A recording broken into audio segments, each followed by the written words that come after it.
if I could just start out, thank you, Abby, for that, the rules of the road. Welcome, everybody. I am so thrilled to be part of this incredible production. The Kearsarge Conservatory of the Performing Arts, all of the dancers, the musicians, the singers, the readers, and all of the artists from the Center for the Arts have done a beautiful job in collaborating for this fantastic show.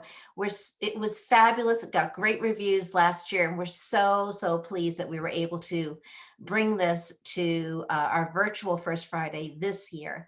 And I hope many years to come. I hope there will be many more performances. It was absolutely spectacular, and just kudos to everybody here. And so let's open it up. Who has some feedback, some questions? We have the directors, some of the participants here, and we're looking forward to hearing what people have to say. Anybody? Well, I'll start out. The whole project started with my sister and I used to walk together a couple miles a day with our dogs before COVID. Now we're trying to even be careful of that. And we had done a really cool show. It was an adaptation that I had done of The Lion, Witch, and the Wardrobe called Song of Aslan. And it went great, but it was workshopped. And we're like, normally when we do a new show, we do them 2 years in a row. And I thought, there's so much I want to do, because you think, oh, it's a great show, and everyone says it's a great show, but as a director and a writer, you go, yeah, that was great, but it just needs a lot more.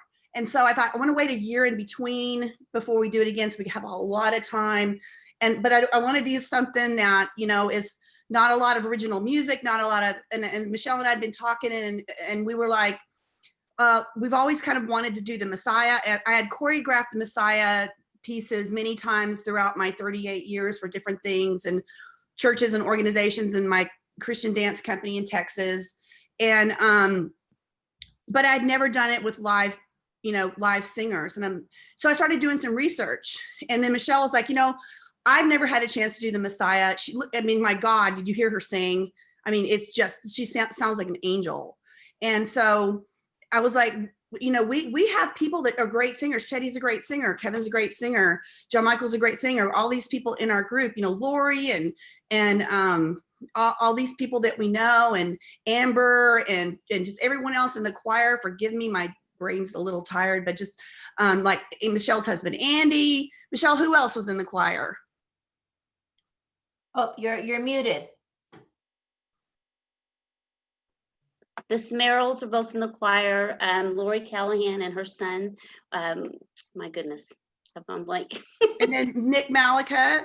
No, Nick, he wasn't in the choir, but yeah, there's and then we had Gregor, and we had So yeah, Greg. And so anyway, we actually put the auditions out to the whole community, but the problem was, like, everybody that's in a choir was already doing their own choir stuff for this time of year. So we said, you know what, we think we can do it. And then I thought, well, if we're gonna have live singing, I've always wanted to do a project. I love to collaborate, and I think the bigger the better, and the more artists work together, the cooler it is. So I've been wanting to do a project with the artists from Center for the Arts for a while. So I thought, oh, why don't we, have artists come along? And I'm like, how can I figure out how to make that work?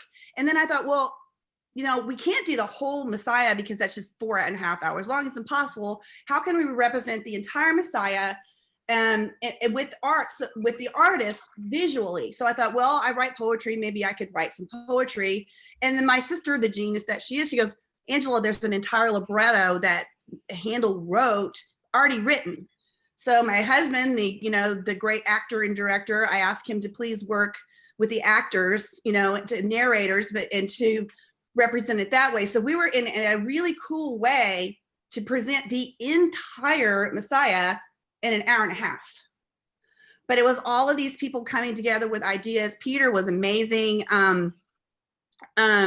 Peter, I will let you tell everybody the little something that you learned that was a little bit of a learning curve, which I kind of thought was a little funny, because it has to do with live theater and live actors. Yep. I'm not sure which piece you're You were referring to? talking about the fact that the timing in Oh, rehearsal yeah, versus right. the timing in the show, and how that you realize when they were actually in the live show, the adrenaline was kind of going and they were talking a little faster. And Right. Yeah, yeah. we, you know, I tried to create these connections between the images and the words in the libretto. Sometimes the connection is pretty abstract, but I was able to figure out ways to connect them in my head. And so they were supposed to line up with particular words being spoken. And sometimes they did, but especially in the longer sections, if they were speaking slower or faster than we'd predicted, then they would get out of sync. So it got better and better during all the rehearsals. And yeah, it was interesting to see that evolve. Kevin, you're muted. Kevin, are you talking? Kevin Charlton. Yeah, I was just saying, Peter and I were we actually tried to come up with a time for each speech. But the thing is, when you get before an audience, your pacing and your timing is usually not quite the same as the rehearsal. So Peter and I were talking about that. It's like, we'll try. He asked me to give him some time frames as far as what certain speeches were or narrations took, and we timed it, but it didn't always work exactly like we wanted it to. So Peter and I were talking, and one of the things that I thought might be cool, because I would like to do this again. I'd like to do it in a bigger venue at some point. I just think it's worthy. But what I think would maybe work is just have start out with the face of the actor as they're talking, fade into the painting, and then time that out, and then change like that. So you actually sort of see the face, then you see the painting, you hear the voice of the actor, and it's all timed on the video. Would be kind of a cool way to it still sort of have the Mhm. same kind of feeling and control it a little bit better, I think. Yeah, I think that sounds right. I don't know how we accomplish it, but having the vision first, then we figure out how to accomplish it. So you're talking about the video of the show, and how you would project the narrator, the artwork, and so forth. But are you talking about the live show? I mean, I'm talking about the live show, and instead of having the actors live, have the actors as part of the art video that was Okay. shown on the back. Okay. So you would basically have everything else. You're not looking at the reader. You're looking at the artwork, which has that incorporated in it. Yeah, I would say you'd see the face of the reader, and they would speak, and then they would fade out, and then you would see the art, and they would continue speaking as you watch the art, and it would be timed, and then the next frame would come. You see the face of the speaker, they fade out, they're continually talking, so you could control the timing better, and those would be the only two things that wouldn't be live. Also, it was sort of a little cumbersome to have the actors kind of walk on and off. Some of the actors were also singers. It made it difficult, but that way I just think it'd be so clean and still give the idea. You hear all the words, you still have the whole show, you see the face of the person behind who's speaking, and then you see the gorgeous artwork. Because unfortunately, I think Peter was telling me that not everybody's during the live show, not everybody's art actually got to be seen because the actors were done by the time it was over. Is that correct, Peter? Yes, I don't think it was happening a lot, but there were at least 2 or 3 images that ended up not being seen. I don't think any artist wasn't represented in it. If I could interject a suggestion, if we were ever to Sure. do video again, virtual again, is just, I found I wasn't able to be at the performance last year. I was away that particular weekend, and I regretted it because I heard it was fabulous. So I'm just catching up here, and I have only seen it on video. And although the video is fabulous and captures so much of it, I feel like I missed the broad perspective You did. of the narrators and the singers on the side with the dancers across. I felt like I was doing this. And so it was, obviously you have to do that sometimes. Well, but I feel like I missed that interaction between and collaboration between the whole piece. Well, we have one person on our screens that actually saw it live, and that's Christy's mom over there. No. Rick saw it. Peter saw it. I know, but they saw it more than just as an audience member coming to the show. Oh, okay. So I wanted to get her input on what she thought compared to what Jean was saying. Mhm. And you have to unmute, yeah.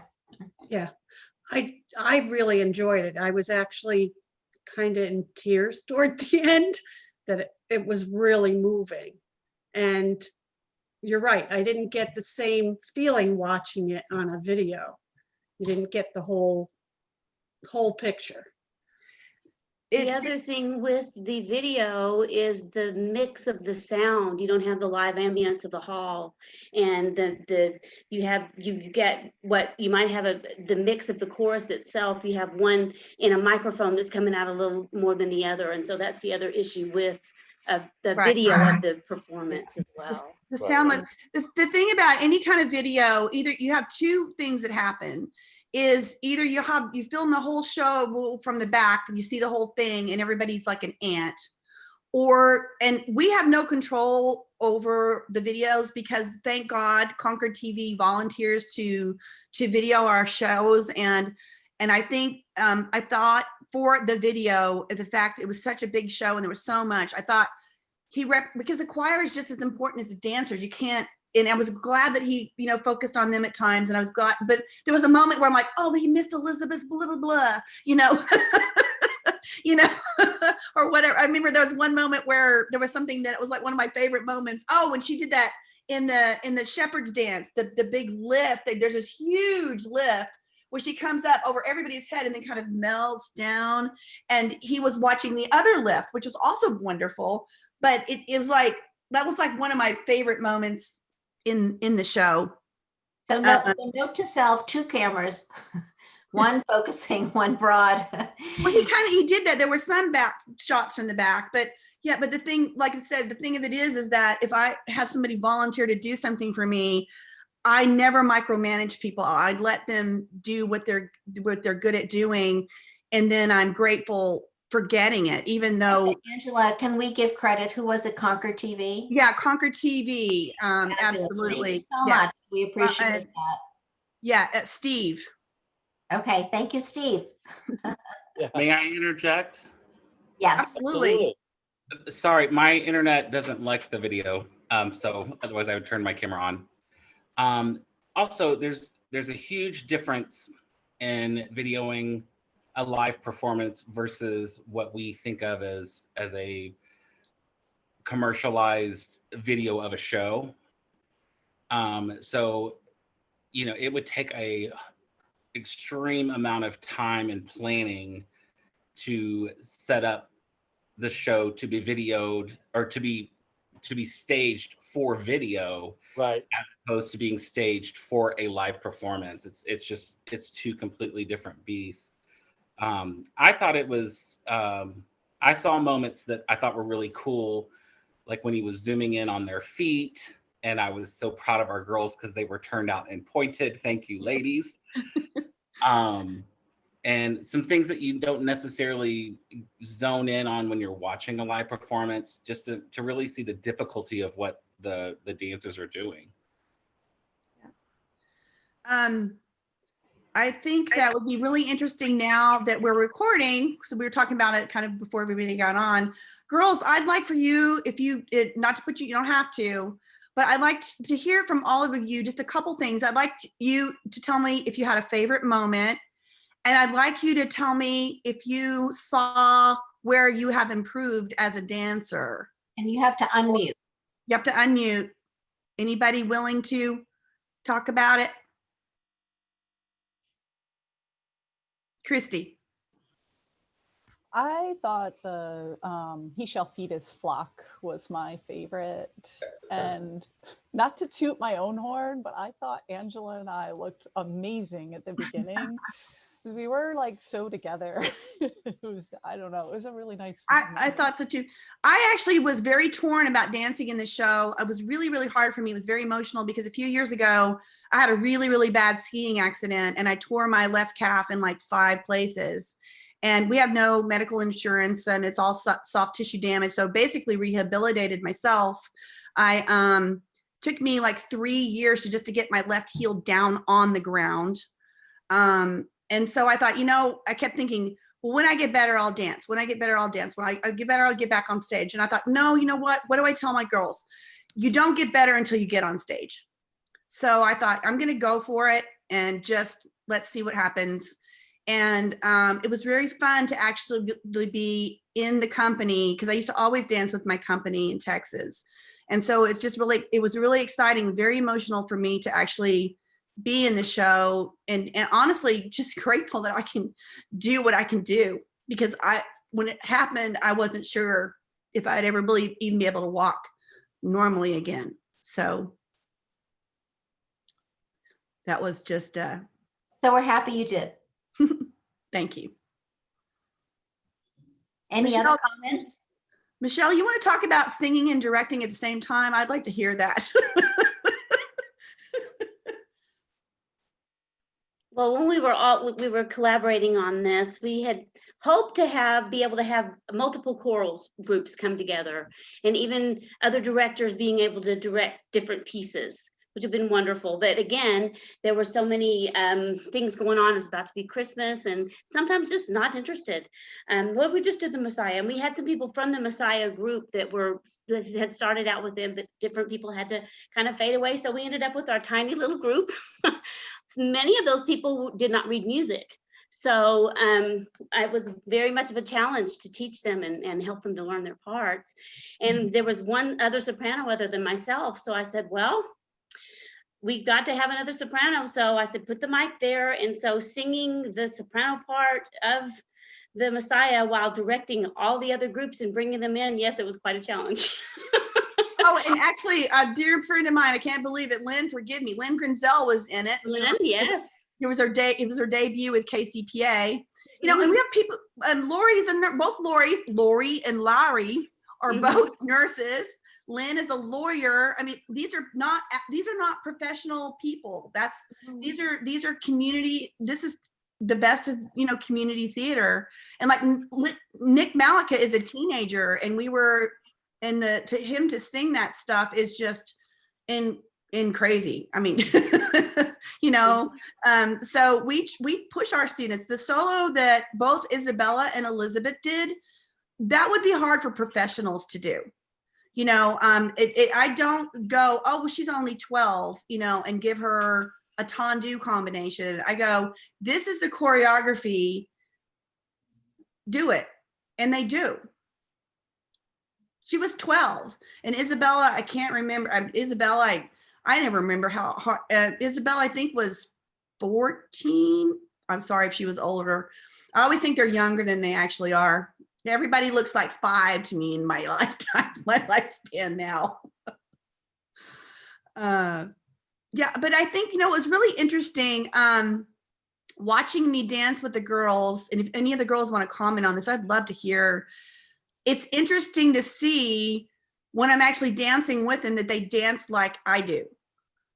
It's like the way they do their hands or the way they, they do a certain move.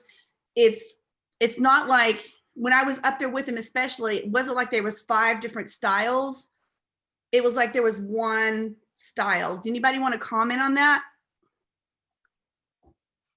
Y'all are quiet. Everyone's shy. Well, I'll comment, not to speak for their experience, but as an instructor, it's a testament to the technique that they learn, along with utilizing the visual part of learning to perform. And there's a saying that goes around, kids on stage, And KCPA is dedicated to not just putting kids up there just to put kids up there. We're dedicated to teaching not only technique in all of the disciplines that we teach, but we also, we concentrate on the performance side, which is also something else that is a learned craft. Some people have a natural gift, and most performers are jealous of that. But it is something that, it's like any other thing. You have to learn how to perform. And I think that's something that our studio, and not to be biased, but our studio excels in that area. Our students have faces and expression, and it's not just a smile to be smiling or a frown to be frowning or somber just to be somber. They're feeling what they're doing. I think one of the biggest reasons for that is Kevin Tarleton's acting class. A few years ago, I was like, my girls are getting so good with their technique, but they have like this is their face. And I actually put up a blank piece of paper and go, this is what you look like when you're dancing. And so I started requiring the acting class as part of being in company. And in the last 3 years, I've just seen an incredible difference in the performance of these kids. And I credit Kevin 100% on that. So yay, Kevin Tarleton. You want to talk about that a little bit? Mute, unmute. Do you want to talk about the acting class and how the girls have improved? You're muted. I know. Do I automatically go back to unmute if I'm not talking? Is that what's happening? Yes. You all can hear me? Abby is she's the Okay, wizard. Abby, She's okay, the wizard gotcha, of okay. mute. She's in control right there. She's the girl Well, behind the curtain. Angela and I used to do workshops with other big organizations like Ballet Magnificat out of Mississippi and stuff. And one of the things that I recognized in our actors, and this is a long time ago, was they had great technique and great movement, but they weren't acting. They weren't communicating with this, okay? And we started doing that and doing workshops years ago, and it really went very well. It was very popular, and we get invited back to other seminars and workshops and stuff like that. So it was kind of a natural course that for our own kids to do that. So we started 2 acting classes, one for senior company and one for junior company. I don't think we don't have 2 now because we don't have enough population, right? So I see, and I can tell you, Christy is one of our #1 examples. She came from cardboard to now she's so expressive. It's like she's my example in the class. I mean, Christy's like out there, here I am, you look at me. This is the way I talk. This is the way I communicate. But I'm not dancing, and my face is part of it. But the dancers, it was uncanny the way I would see certain dancers, inexperienced in acting, but experienced in dance. And it was like this ball, a bowling ball on their body with no expression, and their movement would be great going around, right? That's It was like, boring. okay, they lacked the communication because we didn't see it here. Yeah. And when you see an actor on stage, this is the first communication that you see, especially like their eyes and their face. And in the acting classes, they all know that externalization is the #1 thing that an actor has to be able to do. Right. So the body below here does something, the movement and the dance, but up here, it needs to express what they're feeling.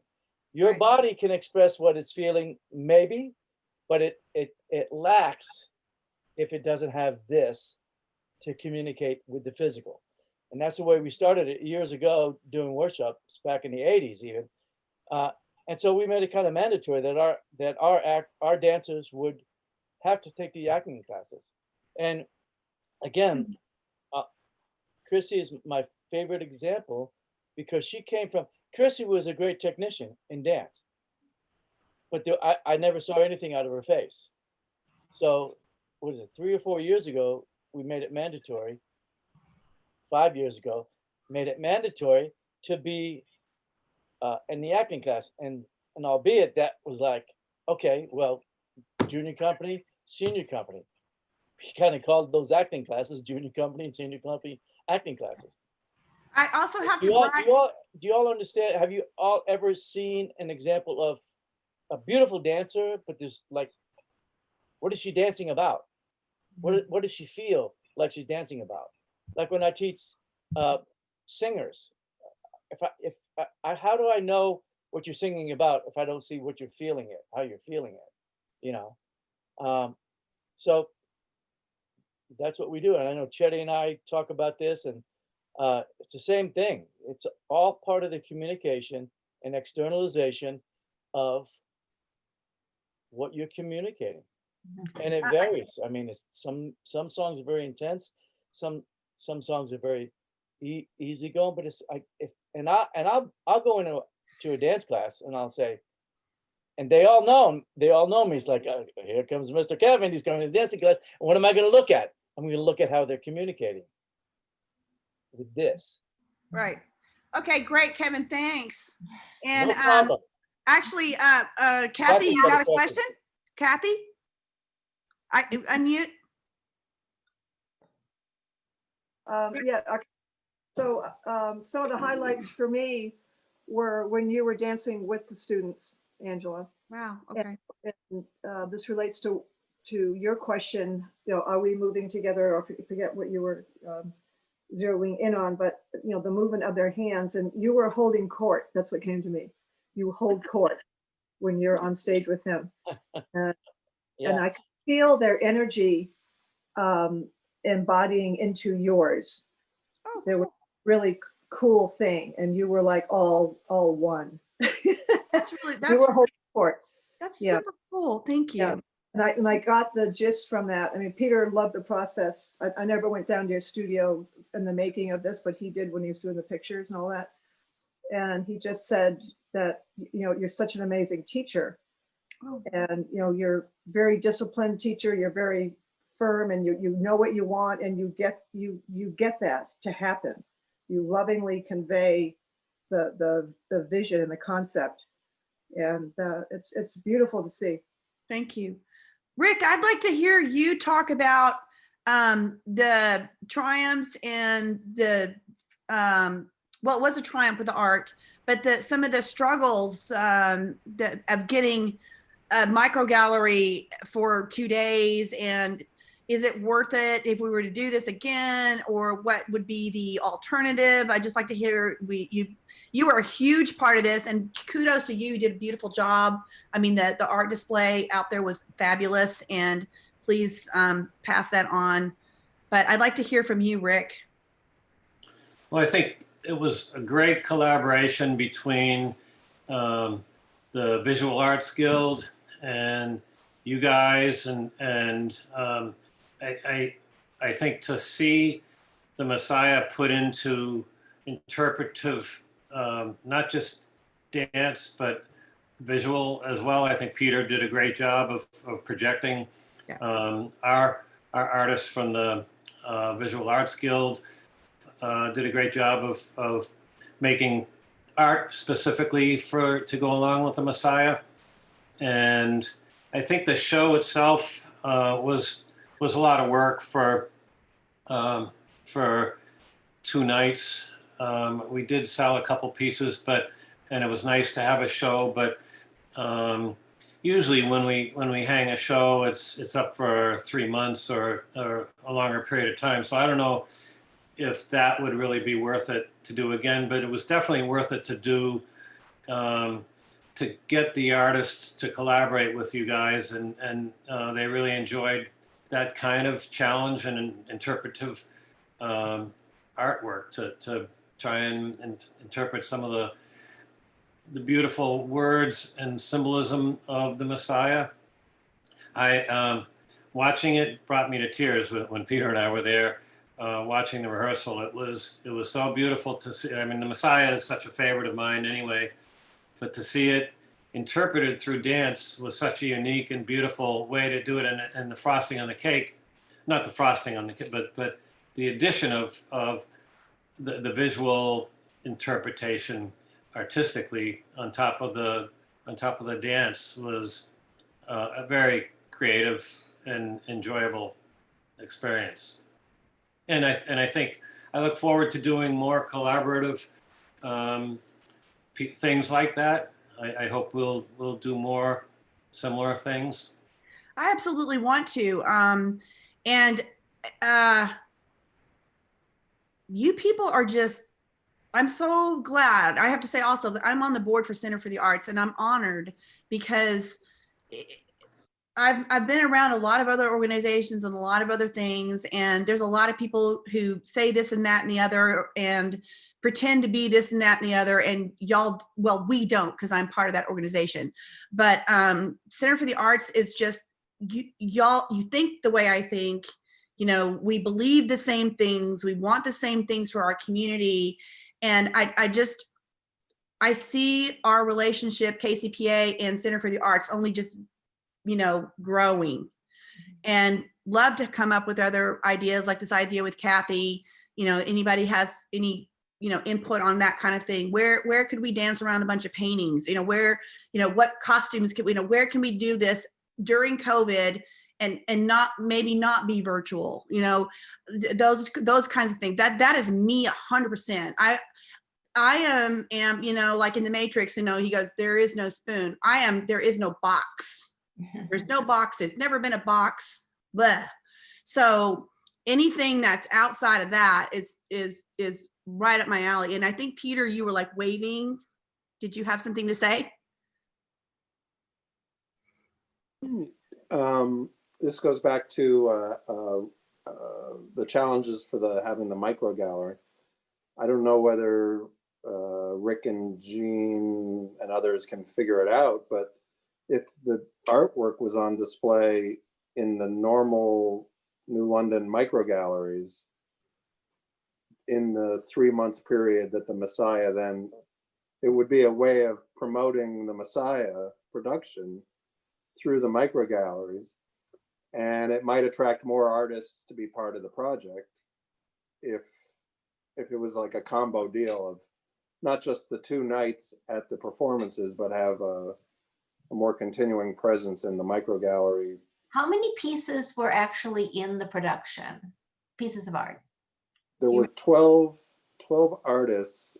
I would say there were probably 50 or 60 images. So plenty for a full exhibit. So that would be nice addition. Yeah, that's a good question. How 60, Peter, 60? I guess that. I'd have to go back and look in the folders. It could be 50 to 100, somewhere in there. One of the things that another project, I guess we're talking about this kind of stuff. Well, before we move away from this, I wanted to allude to something that Rick said. I don't know if he didn't intend to say, but I mean, 2 nights of performances. I think we maybe need to plan more than 2 nights of performances, since that show, the gallery runs, you said 2 months, 3 months?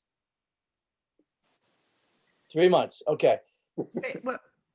So I think we need to provide more than just 2 shows as a culmination to all of the things in the Messiah. Yes, what?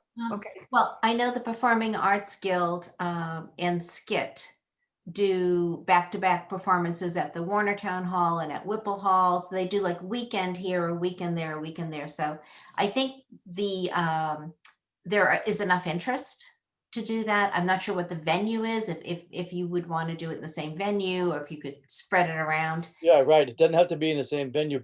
All it has to be in a venue that can fit the dance. Right. And that's yeah. That's the problem. It's just, it's big. Yeah. Well, anyway, have a year to think about it. One of the things though, that while we're kind of just talking about the art that we already have and what Peter's already done, we have some glorious dance pictures from John Swindell from Kearsarge Studios.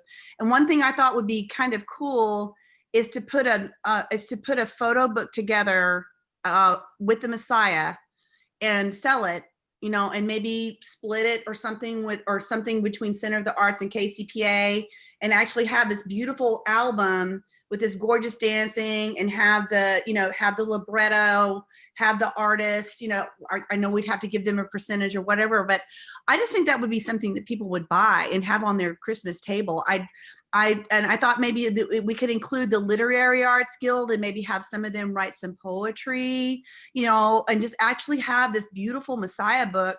I brought it up in a board meeting one time, but we were busy. But since we're talking about this, what would people think about maybe that kind of project? If I could just interject here, because we're running out of time. We're almost like 1 minute to the end. But I think it's a great idea, Angela. I think the Literary Arts Guild and the Visual Arts Guild and the Performing Arts Guild would all be very interested in collaborating on something like that. I think it's a wonderful idea. And we have a year now. So let's start now and, you know, try to develop the ideas, brainstorm, and we can have a few meetings along the way. But I just want to thank everybody here for all their hard work. It's been an incredible journey to work with all of you. The ultimate performance was spectacular, and we look forward to many more collaborations in the future. Thank you, everybody. Love you. Merry Christmas if I don't see you before then. Happy holidays, joyous holidays. Thank you. Thank you, Jean. Thank Thank you. you, Abby. Bye, girls. You Bye. guys need to learn how to talk. Love you. Bye.